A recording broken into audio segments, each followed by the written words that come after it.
मैं हूं मोइन शेख और आप देख रहे हैं मुमरा टाइम। दोस्तों, जैसे कि आप सभी लोग जानते हैं कि मुमरा कौसा शहर के अंदर वैसे तो बहुत सारी फाउंडेशन है, बहुत सारी संस्थाएं जो अपने अपने तरीके से समाज हित में काम करती है। और हम आपको बता दें कि इस वक्त हम मौजूद है कौसा के चारनगर परिसर के अंदर, जहाँ पे सानिया हॉल है। और आज इसी हॉल के अंदर एक और फाउंडेशन की स्थापना हुई जिसका नाम है संयुक्त विचारधारा फाउंडेशन। और आप देख सकते हैं कि मेरे साथ यहाँ पे जो खड़े हैं ये निजाम हुसैन साहब है जो इस फाउंडेशन के अध्यक्ष है। और साथ में इनके बगल के अंदर जो यूनुस शेख है जो पिछले काफ़ी सालों से, लगभग 20-22 सालों से एनसीपी पार्टी से जुड़े हुए एक बड़े पदाधिकारी भी हैं। और उनके बगल में आप देख सकते हैं कि उनकी बेटी है सहर शेख, वो भी यहाँ पे मौजूद है। तो आज ये यहाँ पे जो स्थापना हुई है संयुक्त विचारधारा फाउंडेशन की, ये स्थापना क्यों हुई, इसके पीछे क्या मकसद है, ये हम जानने की कोशिश करेंगे। इस फाउंडेशन के जो अध्यक्ष हैं निजाम हुसैन भाई, उनसे हम जानेंगे। सर, सबसे पहले मेरा आपसे सवाल रहेगा कि मुमरा कौसा के अंदर वैसे तो बहुत सारी फाउंडेशन अपने अपने तरीके से काम करिए, फिर आखिर ये जो आप लोगों ने आज ये फाउंडेशन की यहाँ पर स्थापना की है संयुक्त विचारधारा, इसके पीछे क्या मकसद है, क्या कारण था इसको स्थापित करने का? सबसे पहले मैं आपको ये कहना चाहूँगा कि ये जो संयुक्त विचारधारा जो हमने फाउंडेशन रखा है, इसका मेन मकसद यही है कि आज हमारे इस वार्ड के अंदर कोई सरपरस्त नहीं था। 10 साल से एक कॉरपोरेटर आता है, 2 महीने में वो रिज़ाइन हो जाता है, 6 महीने में वो रिजेक्ट हो जाता है। इसलिए हमने ये फाउंडेशन कायम इसलिए किया कि हमने ये तय कर लिया कि इस वार्ड के अंदर अभी हमारे साथ जो यूनुस शेख साहब है, शहर साहिबा है, इनको ही चुन के लाना है। मेन मकसद इस विचार संयुक्त धारा का यही कारण है। दूसरी बात, हमारे इस वार्ड के जो लोग हैं जिनका कोई सरपरस्त नहीं है, अब हर चीज़ के लिए तो किसी के पेट में दर्द है तो वो आवार साहब के पास नहीं जाएगा।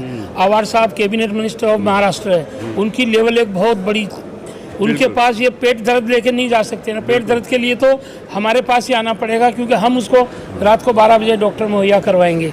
आवार साहब नहीं करवा सकते। आवार साहब ने हम लोगों को यहाँ खड़ा कर दिया कि आप लोग इसको संभालो, तो उनका सरपरस्ती में हम ये काम करेंगे। और दूसरी बात, हमको सबसे पहला शहर साहिबा को इलेक्शन में चुन के लाना, इस वार्ड की कॉरपोरेशन का इनको मेंबरशिप दिलवाना, ये हमारा मेन उद्देश्य है। और इसके अलावा समाज हित में ये फाउंडेशन कौन कौन से ऐसे काम करने वाली है? इसमें जो भी तकलीफ आएगी इस वार्ड के नहीं, तमाम मुमरा कोसा के मुसलमान भाइयों को, या मुसलमान हो या हिंदू हो, जाति का सवाल नहीं है। कोई भी इंसान अगर इंसानियत से वो अपने पास आएगा अपनी तकलीफ लेके, उसकी तकलीफ को हम रात को 12 बजे भी उसका साथ देंगे। तो दोस्तों, अब हम बात करेंगे यूनुस शेख साहब से जो एनसीपी पार्टी के काफ़ी वफादार एक कार्यकर्ता है। 22 साल से वो अपनी वफादारी निभा रहे पार्टी के साथ में और पार्टी ने उन्हें इस वफादारी का तोहफा भी दिया। उनकी बेटी जो है सहर शेख, उनको यहाँ के जो एमएलए है और इस वक्त कैबिनेट मिनिस्टर मंत्री जितेंद्र अवाड़ साहब ने उनको आगामी मनपा चुनाव में यहाँ से मतलब उम्मीदवार घोषित भी कर दिया है कई महीनों पहले। तो हम बात करेंगे यूनुस भाई, ये जो आपका इलाका है, आपका जो वार्ड है, वो पिछले काफ़ी सालों से लावारिस माना जा रहा था। वहाँ पे विकास के काम जो थे वो ठप पड़े थे, आधे अधूरे पड़े थे। लेकिन पिछले कुछ महीनों से ऐसा देखने में आ रहा है, जब से इस वार्ड की कमान आपने अपने हाथों में लिए, उस विकास के काम बड़े तेज़ी से हो रहे हैं और आपके परिसर का जो नक्शा है वो कुछ बदला सा नज़र आ रहा है। तो ये कैसे मुमकिन हो सका, कैसे कर दिया आपने ये सब? ये यहाँ के इलाके के लोगों का साथ और सपोर्ट के बगैर ये मुमकिन नहीं था। लोगों ने मेरा साथ दिया, जिसमें सबसे पहला नाम आता है निज़ाम भाई जी। बहुत सारे नाम है, अगर मैं नाम गिनाने जाऊँ तो शायद सुबह हो जाए। राजू भाई, नाजिया खान हमारी बहन है, मेरी बेटी सुबह शाम लगी भी रहती है। तो जिस तरीके से लोगों ने हमारा साथ दिया तो हमको और काम करने को एनर्जी आई। रहा सवाल हमारे नेता का, कैबिनेट मिनिस्टर डॉक्टर जितेंद्र अवाड़ साहब का मेरे सर पे हमेशा हाथ रहा है। जब यहाँ से कैंडिडेट डिस्क्वालीफाई हुआ उसी रात उनका मुझे फ़ोन आया कि कल से इस वार्ड की भागदौड़ यूनुस तुमको संभालनी है, जो भी चीज़ है जो भी है सब मैं तुम्हारे साथ हूँ। फिर मैंने इस वार्ड का विकास करना शुरू किया, उनसे फंड लाया और इलाके का मैं जितनी जो भी मेरी नज़र में ऐसा लगा कि ये काम पहले करना चाहिए, मैंने उस यूनुस काम को तरजीह दी। कौन कौन से काम थे मतलब आपके वार्ड के अंदर जो पेंडिंग में पड़े हुए थे, जिसकी वजह से जनता काफ़ी परेशान थी? क्या आप बताना चाहेंगे ऐसे कुछ काम जो आपने मतलब पूरे किए हो? ऐसे पेंडिंग काम अगर आप देख लो तो सबसे बड़ा पानी का मसला था। जी।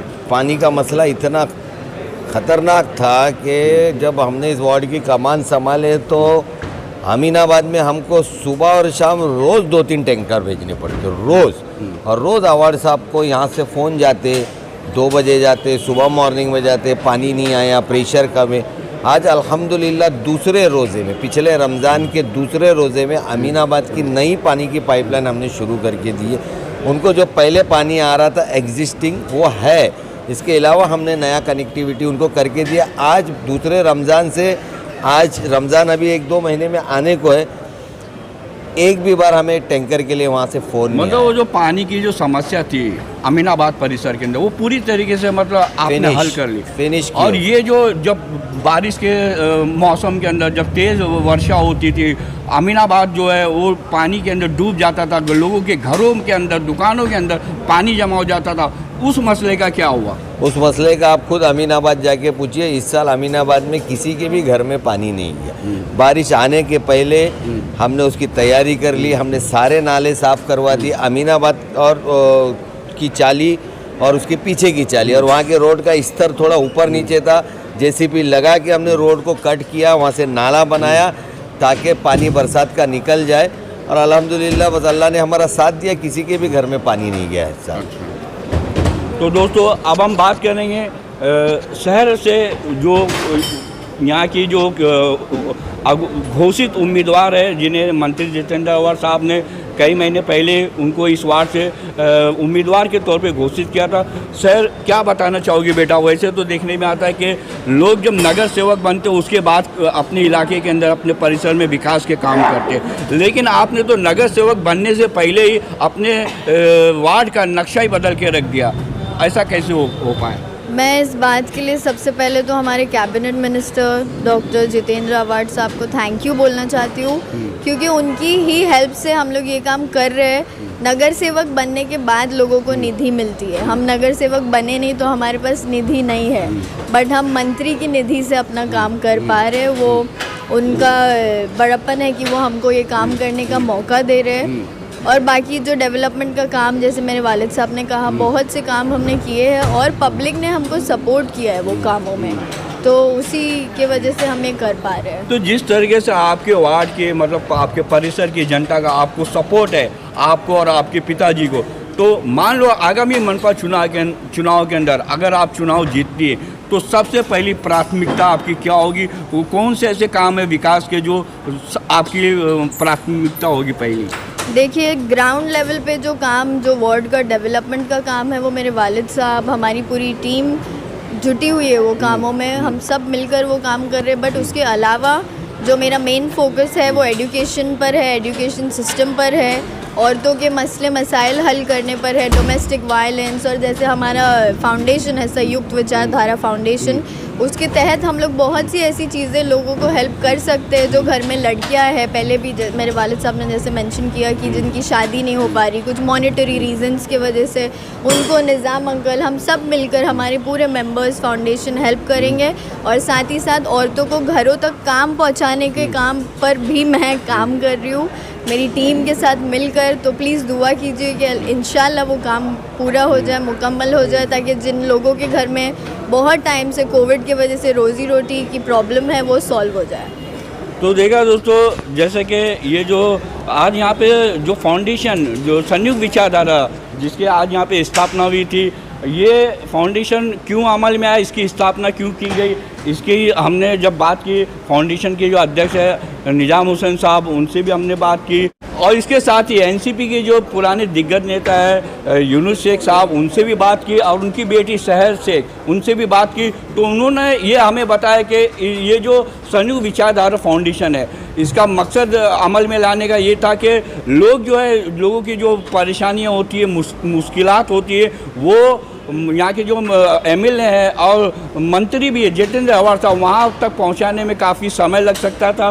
तो इस इलाके की, इस परिसर की जो छोटी छोटी समस्याएं हैं, परेशानी है, उसे इस फाउंडेशन द्वारा यहीं पे सुलझा ली जाए, यही इनका मकसद था। और दूसरी बात, इस फाउंडेशन का ये भी मकसद था कि पिछले दिनों काफ़ी सालों से ये जो वार्ड है चांद नगर का, कौसा का, ये पिछले कई सालों से लावारिस पड़ा हुआ था। इस वार्ड के अंदर जो विकास कार्य थे वो काफ़ी अधूरे पड़े हुए थे, जिसकी वजह से यहाँ की जनता के अंदर काफ़ी मतलब आक्रोश फैला हुआ था। लेकिन जो यहाँ के एनसीपी के जो नेता हैं यूनुस शेख साहब, उन्होंने इस वार्ड की कमान जब से इनके हाथ में आए, इन्होंने इस पूरे वार्ड का नक्शा ही बदल के रख दिया। आप देख सकते हैं कि जिस तरीके से पिछले कुछ दिनों के अंदर कौसा चांद नगर के अंदर जो काम हो रहे हैं विकास के, और खासकर तनवर नगर का जो सुंदरीकरण हुआ, जो शहर के अंदर एक अपना जीता जागता मिसाल बन चुका है ये वार्ड, और इसका सारा क्रेडिट जाता है यहाँ यूनुस भाई को और उनकी बेटी शहरबानों को। यहाँ और दूसरी बात, सबसे अहम बात, यहाँ परिसर की, इस वार्ड की, चांद नगर के और तनवर नगर के, ये जो पूरा वार्ड है यूनुस भाई का, परिसर की जनता ने जो विश्वास जताया है इनके ऊपर, तो हम ये कह सकते हैं कि आने वाले दिनों में भारी मतों से इनको यहाँ की परिसर की जनता चुनाव के अंदर कामयाब करेगी और उन्हें पूरी तरीके से अपना समर्थन भी देंगे। अब देखना ये है कि आगामी मनपा चुनाव के अंदर कितने भारी मार्जिन के साथ शहरबानो ये इलेक्शन जीतती है और यहाँ की जो समस्याएं हैं, लोगों की परेशानियां हैं, वो किस तरीके से हल करती है और अपने वार्ड का किस तरीके से डेवलपमेंट करती है, ये देखना अभी बाकी है। कैमरामैन रिजवान शेख के साथ मैं मोइन शेख, मुमरा टाइम्स के लिए।